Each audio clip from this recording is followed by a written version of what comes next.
ഏട്ടാ,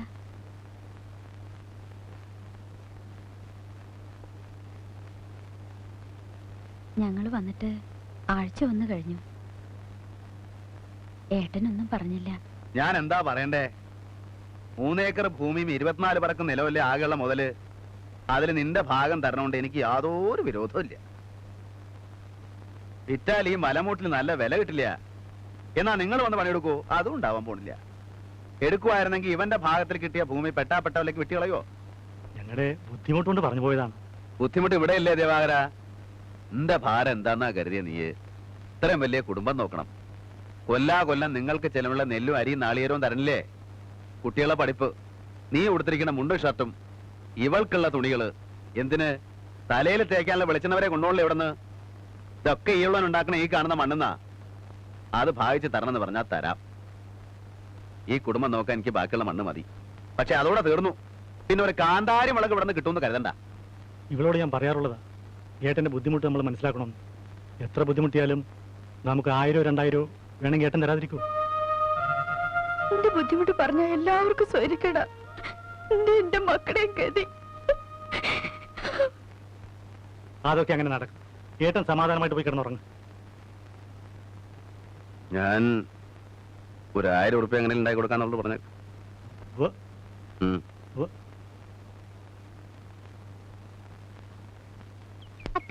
താന വരുമ്പോ തക്കരെ നിൽക്കുന്ന കണ്ണശി പശുവിന്റെ കയ്യോ കാലോ രണ്ടാലൊന്ന് തട്ടി മുട്ടി മലത്തിക്കട.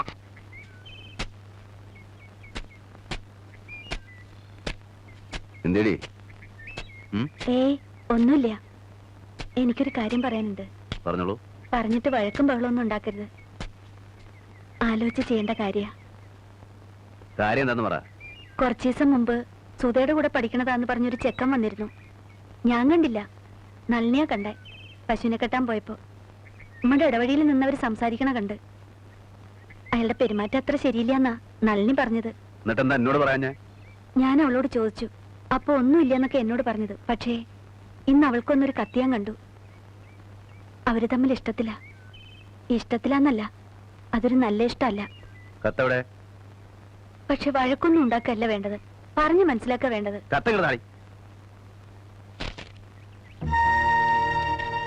ഡാർലിംഗ്, അന്ന് ഞാനിവിടെ വന്നപ്പോൾ എന്നോട് ശരിക്കും സംസാരിക്കാൻ പോലും കഴിഞ്ഞില്ല. അപ്പോഴാണല്ലോ കസിൻ വന്നത്. കസിൻ കുഴപ്പമൊന്നും ഉണ്ടാക്കിയില്ലല്ലോ അല്ലേ?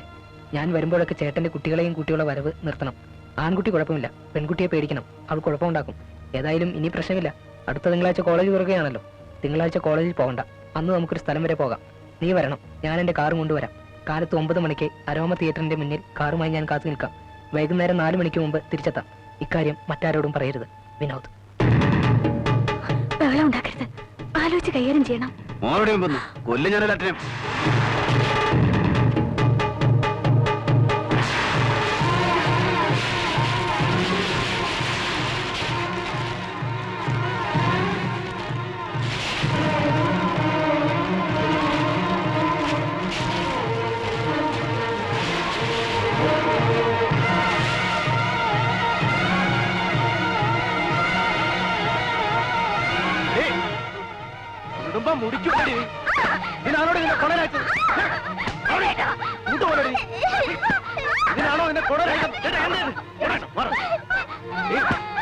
കഷ്ടപ്പെട്ട് വളർത്തണ ഇതിനാണോ?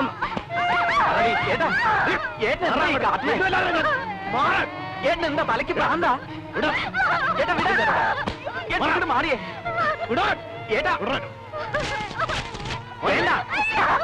എന്താ ഇത്?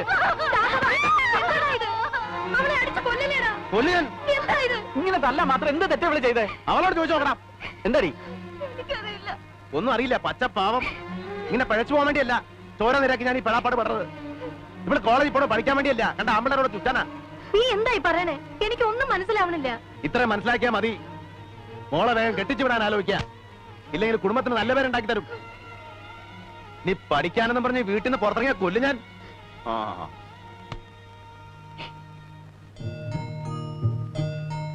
എന്റെ മോൾ അച്ഛൻ പറയണ പോലെ കേട്ട് നടക്കണം കേട്ടോ.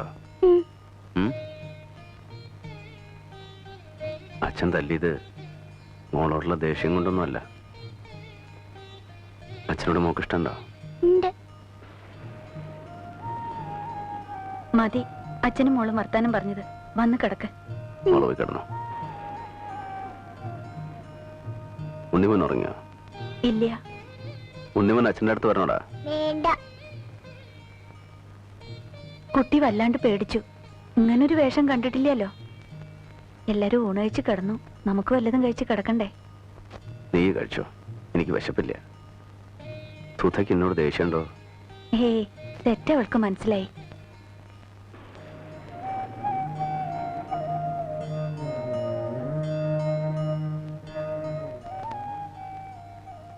എന്റെ തോളത്തിട്ട് വളർത്തിയ കുട്ടിയാ.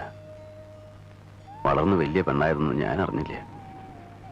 ഇപ്പോഴും കുട്ടിയാന്നാ എന്റെ വിചാരം.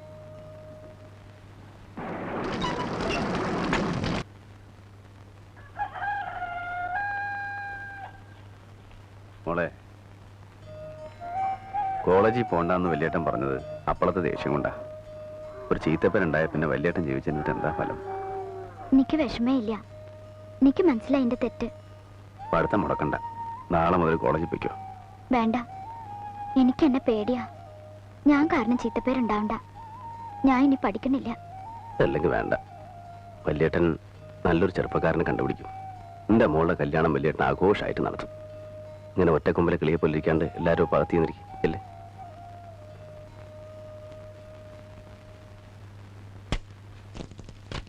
മഴ എന്നാലേ നല്ലോണം പെയ്തിരിക്കണ്. കാട് വെട്ടാണ്ടായപ്പോ മഴയും മഞ്ഞും ഒക്കെ കാര്യത്തിനാ. ഒന്ന് തോർന്നെങ്കിലും വൈകുന്നേരം ഇനിയും പെയ്യും. പെയ്യട്ടെ പെയ്യട്ടെ, നല്ലോണം പെയ്യട്ടെ. ഏട്ടാ, ഏട്ടാ, ഏട്ടാ, എന്റെ റിസൾട്ട് വന്നു.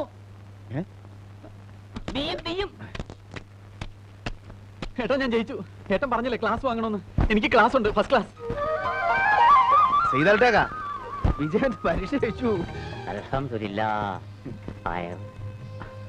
ഏട്ടാ, അച്ഛന്റെ വലിയ ആശയായിരുന്നു. അത് നടന്നു. അച്ഛൻ ആശിച്ചത് ഏട്ടനെ വക്കീലാക്കണം എന്നല്ലേ? അതെ, ഞാനായാലും നീയാലും ഒന്നു തന്നെയല്ലേ. ഇപ്പോ എന്ന് മുതൽക്കാ കോടതി പോണ്ടേ? LLB പാസ്സായതുകൊണ്ട് മാത്രം വക്കീലായില്ല. ഇനി സർട്ടിഫിക്കറ്റ് വരണം, ബാർ കൗൺസിൽ എൻറോൾ ചെയ്യണം. എൻറോൾമെന്റിന് ശേഷം അഡ്വക്കേറ്റ് വിജയകുമാരൻ നായർ.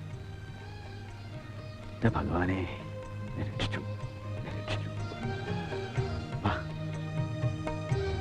മത്തായിച്ചോ, മത്തായിച്ചോ, ഇവിടെ ഒരു ബെല്ല് വെച്ചിട്ടുണ്ട്, അത് ഞെക്കിയാ മതിയല്ലോ. മറന്നു. ഇതെവിടെ? ആ, ഇരിക്ക്.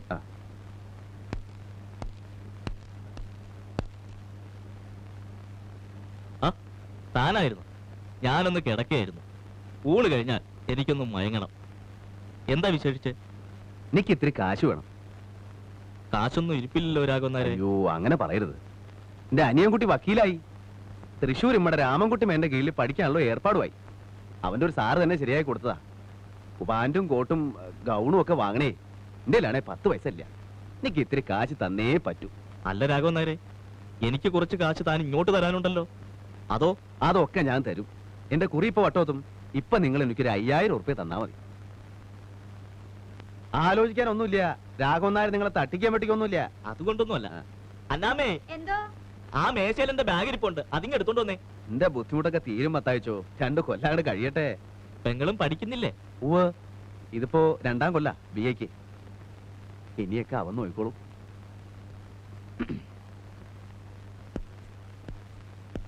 I object your honour. അസലാവുന്നുണ്ട് നാടൻ കളി. സിബിട്ടിട്ടില്ല.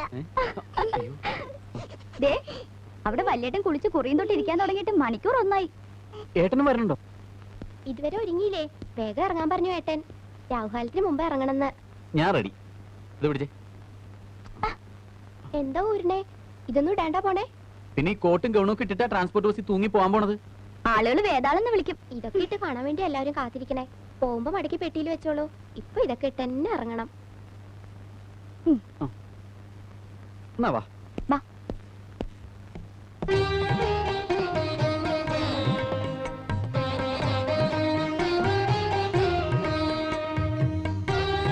ദേ, അവൻ ഇറങ്ങിയതാ.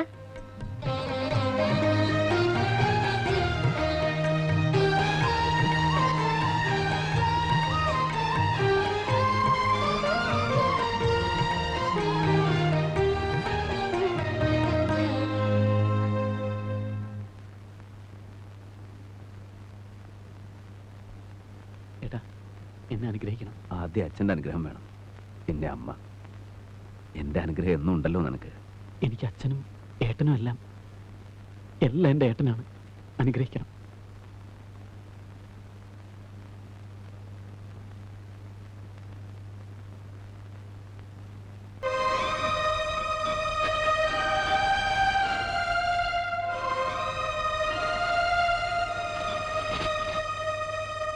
ദൂരെ ദിക്കിൽ നിന്നൊക്കെ ഓരോരുത്തർ അന്വേഷിച്ച് വന്നിട്ട് വഴി അറിയാണ്ട് വിഷമിക്കുക. ആ വിഷമം അങ്ങനെ തീർന്നോട്ടെ. എന്തേ മേലെടുത്തതും കൂടെ എഴുതായിരുന്നു നായരെ. ശരിയാ, പറ്റിപ്പോയി. സാരല്ല, കൊല്ലം ഒന്നുകൂടെ കഴിഞ്ഞോട്ടെ. അവൻ സ്വന്തമായിട്ട് കേസെടുത്ത് തുടങ്ങും. അപ്പൊ എന്തായാലും വലിയൊരു ബോർഡ് വെക്കണല്ലോ, അതിലെഴുതാൻ മേലെടുത്തു. എന്തേ സ്വന്തം കാലിൽ നിൽക്കാനുള്ള ത്രാണിയായിട്ട് നിന്നാ മതി. മനുഷ്യന്മാരെ ജീവന്റെ കാര്യ. ബാക്കി ഒന്ന് വരച്ചാ മതി, കൈത്തിന് കൊലക്കയറി. അത് ശരിയാ. എന്താ അത് ശരി? നിങ്ങളൊക്കെ എന്താ കരുതി എന്റെ അനിയനെ പറ്റി? പേലിട്ടേക്കാ 5-8 മാസല്ലേ ആയുള്ളൂ. കോടതിയിൽ ജഡ്ജിയുടെ മുഖത്ത് നോക്കി മൂപ്പരച്ചില കാച്ച് കേൾക്കേണ്ടതാ. എന്റെ അനിയനായതുകൊണ്ട് പറയണതല്ല. എന്നാൾ ഞാൻ കണ്ട് കണ്ണുപിടിച്ചു പോയി. വലിയ ഏതോ കേസിന്റെ വാദം നടക്കുക. എതിർഭാഗത്ത് നമ്മുടെ ഗോവിന്ദയ്യര് കാട്ടൊക്കെ പറക്കണ പോലെ ഇംഗ്ലീഷ് കാച്ചനെ. വിജയൻ എഴുന്നേറ്റ് നിന്നിട്ട് ഒരൊറ്റ വാക്ക, ഐ ഒബ്ജക്ട് ദ ഓണർന്ന്. ഗോവിന്ദയ്യര് പിന്നെ പെട്ടിട്ടില്ല. ഇല്ല. രാമൻകുട്ടി മേനെ സ്വന്തം മോനെപ്പോലെയാ. ഇടയ്ക്കിടയ്ക്ക് വീട്ടിൽ വിളിച്ചോണ്ട് പോകും, ഊണ് കൊടുക്കും. പിന്നെ ചർച്ച തന്നെ ചർച്ച. അയാൾക്ക് വേറെ ഉണ്ടല്ലോ 5-6 ജൂനിയർമാര്. ഒരെണ്ണത്തിനെ വീട്ടിൽ വിളിക്കില്ലല്ലോ. ഇപ്പൊ എന്റെ അനിയനായോണ്ട് പറഞ്ഞല്ല, ആ കോട്ടും കൗണും ഒക്കെ ഇട്ട് നിന്നല്ല. രാമൻകുട്ടി മേന്റെ കട്ടിയും കലയാ. അതിപ്പോ കാഴ്ചകൾ ഇങ്ങക്കുണ്ടല്ലോ ഒരു കല. ഇപ്പൊ എന്ത് കലടോ? ഈ പാടത്തും വെലുതൊക്കെ നിന്നിട്ട് ഒക്കെ പോയില്ലേ.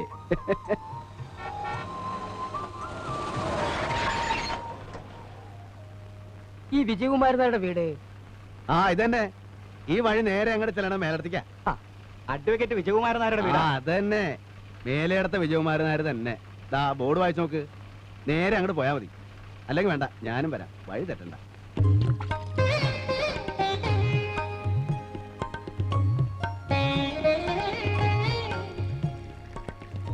എന്നാ കൊടുക്കാനൊന്നും ഇല്ലേ? കാച്ചില് പിഴുങ്ങിയതുണ്ട്. കാച്ചിൽ പുഴുങ്ങിയതോ? കൊടുക്കാൻ പറ്റിയ സാധനം. ഞാൻ പറയാറില്ലേ വല്ല കായവറുത്തോ മിക്സറോ വാങ്ങി വെക്കണമെന്ന്. മാന്യമാര് പറഞ്ഞ വീടാണേ.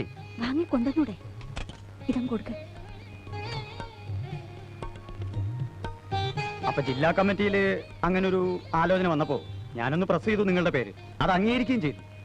പഠിക്കുന്ന കാലത്ത് ഒരു രസത്തിന് എന്തൊക്കെയോ ചെയ്തു എന്നല്ലാതെ എനിക്ക് പാർട്ടിയുമായി ഒരു ബന്ധവുമില്ല. ബന്ധപ്പെട്ട മതിയല്ലോ. പാർട്ടിയുടെ വക്കീലാവെന്ന് പറഞ്ഞാൽ അറിയാലോ, ഒരു ഭാഗ്യ. പാർട്ടിയുടെ കേസുകള്, അനുഭാവികളുടെ കേസുകള്, പത്രങ്ങളിലും മാധ്യമങ്ങളിലും മറ്റും കിട്ടുന്ന പ്രാധാന്യം, സർവോപരി ഒരു ദേശീയ പാർട്ടിയുടെ പിൻബലം, പിന്നെ മിടുക്കുണ്ടെങ്കിൽ പാർട്ടിയുടെ ഉന്നതമായ സ്ഥാനങ്ങൾക്ക് വരാനും പറ്റും. മനസ്സിലായോ? മനസ്സിലായി. പക്ഷെ നിങ്ങളുടെ പാർട്ടിയുടെ കേസോ പാർട്ടിയുടെ പിൻബലമോ ഒന്നും എനിക്ക് താല്പര്യമില്ല. നിങ്ങൾ വേറെ ആളെ നോക്കണം. എനിക്ക് വയ്യ. വക്കീൽ സാറേ, കേറി വരുന്ന മഹാലക്ഷ്മി ആട്ടി ഇറക്കരുത്. പാർട്ടിയുടെ വക്കീലായാൽ കാശിന്റെ കൊള്ളയാ. ഇവിടെ ഏറ്റവും അധികം ക്രിമിനൽ കേസ് ഉള്ളത് ഞങ്ങളുടെ പാർട്ടിക്കാ. അതറിയോ? അപ്പോ ക്രിമിനൽസ് ധാരാളം ഉണ്ടെന്ന് അർത്ഥം. അപ്പോ നിങ്ങൾക്ക് താല്പര്യമില്ല അല്ലേ? പറഞ്ഞല്ലോ, തീരെ താല്പര്യമില്ല. ആദ്യമായിട്ടാണ് ഒരു വക്കീൽ മുഖത്തടിച്ച പോലെ ഇങ്ങനെ പറയണത്. വാടോ. ഞങ്ങളൊന്ന് ആലോചിച്ചിട്ട് പറയാം. ആലോചിക്കാനൊന്നുമില്ല, എനിക്ക് ആവശ്യമില്ല. വിജയകുമാരൻ നായരെ, നാളെ നിങ്ങൾ ഇതിനു വേണ്ടി ദുഃഖിക്കേണ്ടി വരും. ഓ, നാളെ ദുഃഖിച്ചോളാം. ചെല്ല്. സാറന്മാരെ ഒന്നും വിചാരിക്കരുത്. എഞ്ചി കണ്ടിട്ട് ആരോഗ്യത്തുള്ളണേ. മിസ്റ്റർ, സൂക്ഷിച്ച് സംസാരിക്കണം.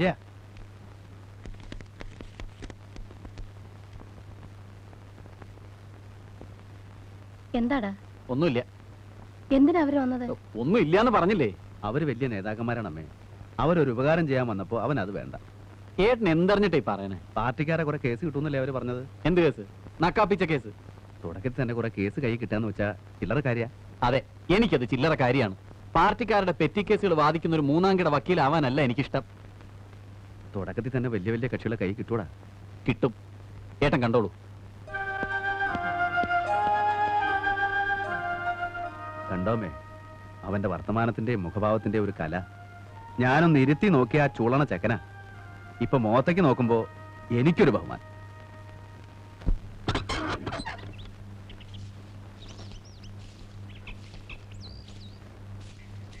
ആയി എന്താ ഇത്? പറഞ്ഞ പോലെ സിഗരറ്റ് വലിയും തുടങ്ങിയോ? ഇതിനൊക്കെ ഏട്ടൻ കാശ് തരുന്നുണ്ടല്ലോ ഈശ്വരാ. ഒരു പൊതി ബീഡി വാങ്ങാൻ കാശ് തരണമെങ്കിലേ ഇറക്കണം. എന്നിട്ടല്ലേ സിഗരറ്റ്. ഇതാ ചെക്കണ്ടെന്നാടി. ഏത് ചെക്കൻ? ഇവിടെ കടമ്പാട്ടെ സരോജന മോഹൻലി മൂന്നൻ ആ വന്നിട്ടുണ്ട്. ഇങ്ങനെ എപ്പോഴും തരാൻ ഓരോരുത്തരുണ്ടാവൂലോ. ആ ചെക്കൻ കിഴക്കങ്ങാണ്ടൊരു നാട്ടിലല്ലേടാ ഇപ്പൊ? അതെ, ഗോവിന്ദപുരം പൊള്ളാച്ചിക്ക് അടുത്താ. അവന് തരക്കേടില്ലാത്തൊരു നിലയാ. 8-10 ഏക്കർ സ്ഥലവും ഒരു വീടൊക്കെ ഉണ്ട് അവിടെ. അവൻ കല്യാണമൊക്കെ കഴിഞ്ഞ് കുടുംബമായിട്ടാ കഴിയണേ? ആലോചന നടക്കുന്നുണ്ട്. ഞാൻ വെറുതെ ആലോചിച്ചു നമ്മുടെ സുധയുടെ കാര്യം. എനിക്ക് ഈ തറവാട് മഹിമയൊന്നും വേണ്ട. നമ്മുടെ ദിവാകരനെ പോലെ ഒന്നിനും കൊള്ളാത്തവനായിട്ട് എന്താ കാര്യം? അവന് മോഹമുണ്ടെന്ന് എനിക്ക് തോന്നി. തുറന്നു ചോദിക്കാൻ ഒരു പേടി. ഇവിടുത്തെ ഉപ്പും കഞ്ഞും കുറെ തിന്നിട്ടുണ്ടല്ലോ. നമുക്കൊന്ന് ആലോചിച്ചാലോ ഓപ്പോളെ? തെറ്റൊന്നുമില്ല. രാഘവനോടൊന്ന് പറയുന്നേ. ഞാൻ പറയണോ? അല്ലെങ്കിൽ ഓപ്പോൾ എന്നെ പറഞ്ഞാ പോരെ? നല്ല നേരം നോക്കി നീ തന്നെ പറഞ്ഞാ മതി. ഓ, ഞാൻ പറയാം, ഇപ്പൊ തന്നെ പറയാം. ഞാനെന്തിനാ പേടിക്കണേന്ന്? ഡേ, ചില നേരത്തൊക്കെ എന്നെ തട്ടിക്കേറിയെങ്കിലും കാര്യമായിട്ടൊരു കാര്യം ഞാൻ പറഞ്ഞാൽ പൂച്ചയാണ് പൂച്ച.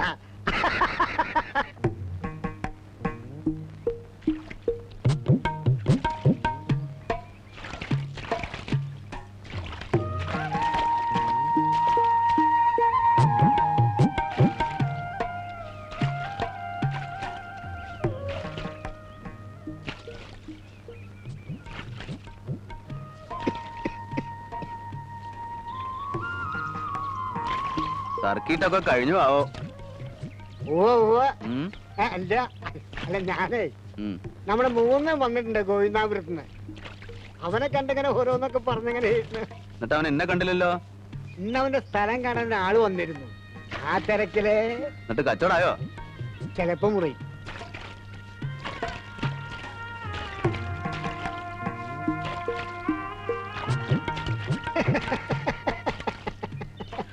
ഇതിനാ വിളിക്കണേ? എന്റെ അമ്മയുടെ ഓരോ വിഡിത്തരങ്ങളെ. ഞാൻ മുകുന്ദന്റെ ഗോവിന്ദാപുരത്തെ കാര്യങ്ങളൊക്കെ പറഞ്ഞപ്പോഴേ എന്നോട് ചോദിക്കാണോ അപ്പോളേ? ഞാൻ പറഞ്ഞു നീ അറിയണ്ട, അറിഞ്ഞാ ചിലപ്പോ ദേഷ്യപ്പെടുമെന്ന്. അതിന് എന്ത് ചോദിച്ചു പറയണേ? ഏയ് ഒന്നുമില്ല. നമ്മുടെ സുതയ്ക്ക് മുകുന്ദനെ ആലോചിച്ചാലോ ഒന്ന്. അല്ല, ഞാനല്ല, ഓപ്പോളെ ചോദിച്ച വിഡിത്തരം. അത് നമുക്കൊരു ആലോചനയായിട്ട് അങ്ങോട്ട് പോകാൻ പറ്റില്ലല്ലോ. ചെക്കനല്ലേ ആലോചനയായിട്ട് ഇങ്ങോട്ട് വരണ്ടേ? അല്ല, അത് നമ്മുടെ കുടുംബത്തിൽ കയറി വന്ന് പെണ്ണി ചോദിക്കാൻ അവനൊരു പേടിയുണ്ട്. എന്തിനാ പേടിക്കണേ? അവൻ അസൽ ആൺകുട്ടിയല്ലേ, മണ്ണറിയണവനല്ലേ. അവൻ ആരുടെ മുന്നിലും കയറി ചെന്ന് മുഖത്ത് നോക്കി ചോദിക്കാലോ. ഇത് എങ്ങനത്?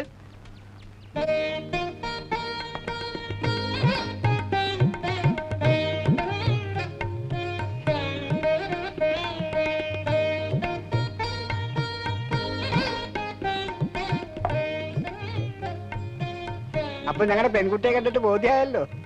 ഞാൻ കാണാത്ത കുട്ടിയൊന്നല്ലല്ലോ. ഇങ്ങനെ ഒരു ചടങ്ങിന് എന്നെ ആവശ്യമില്ല. രാഘവേട്ടനോട് നേരിട്ട് പറയാനൊരു ബുദ്ധിമുട്ടുണ്ടായിരുന്നു. ചോദിച്ചിട്ട് അബദ്ധമായി പോയാ എനിക്ക് നാളെ വീട്ടിൽ വരേണ്ടതാണേ. എന്റെ അമ്മാമ്മയുടെ വീട്ടിൽ പോലും എനിക്ക് ഇവിടെ കിട്ടുന്ന സ്നേഹവും സ്വാതന്ത്ര്യവും ഇല്ല. അത് ഇല്ലാണ്ടാവുമെന്നായിരുന്നു എന്റെ പേടി. അമ്മാമ സഹകരിക്കുമല്ലോ അല്ലേ? സഹകരിക്കായിരുന്നിട്ട് എന്താ കാര്യം? ഞാൻ അമ്മാമ്മയുടെ വീട്ടിലെ പണിക്കാരനായി നിന്നിരുന്നെങ്കിൽ ഇന്നും എന്നോട് സ്നേഹം ഉണ്ടായേനെ. എന്നെ ചീത്ത പറഞ്ഞ് ഈ നാട്ടിൽ നിന്ന് ഓടിച്ചത് ഈ രാഘവേട്ടനാ. പിന്നെ കോളേജിലൊക്കെ പോയ ഒരു ആൺകുട്ടി സ്വന്തം വഴി നോക്കാണ്ട് അമ്മാമ്മയുടെ വീട്ടിലെ കന്നിനെ നോക്കി നടന്ന ചീത്ത പറയാണ്ടിരിക്കണ എങ്ങനെയാ? ഇക്കാര്യം അമ്മാമ്മയോട് പറഞ്ഞോ? ഇല്ല, അടുത്ത വരവിന് പറയാം. എന്നിട്ട് ഞാൻ അമ്മാമ്മയെ ഇങ്ങോട്ട് അയക്കാം. എല്ലാം അതിന് ചിട്ടവളത്തിനായിക്കോട്ടെ.